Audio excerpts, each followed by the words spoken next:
I want to share with you a powerful story about a snake and a saw.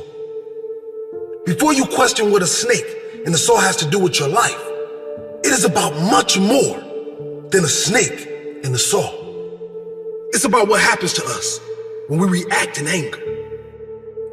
It's about what happens to us when we hold on to resentment and when we don't let go of negative emotions. It's about what can happen to us when we want negative things to happen to others. So the story is this.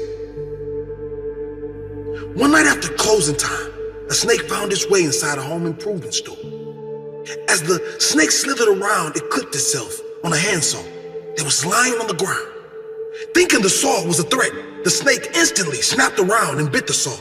Of course, this caused much more damage, with the snake cutting inside its mouth.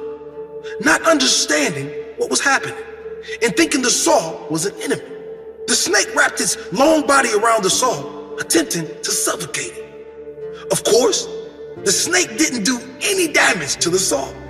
Instead, ended up being killed by the sharp blade of the saw. The snake ended up being killed by its own anger, by its own reaction to something it thought was out to get it. There's a powerful message here.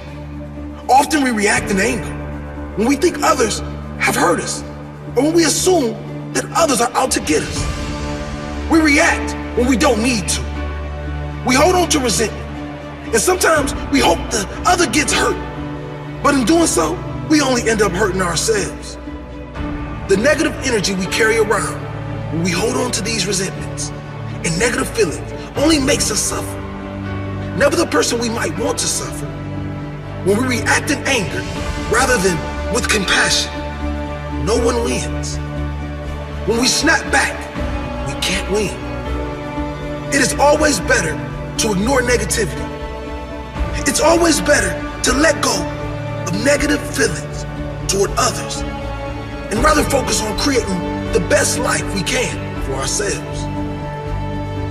If someone does us wrong, rather than react angrily, maybe we should try to understand where that person is coming from. Show some compassion. Maybe they are having a bad day. Maybe all of their days are bad. When we look at things from a new perspective, it is much easier to move on, leaving all negative energy behind. Holding on does nothing good for our future. We must let go. We must move on before the anger consumes us and ruins us like the snake. Don't react. Instead, show compassion. Don't hold on. Instead, move on. And rather focus on creating the best life we can for ourselves.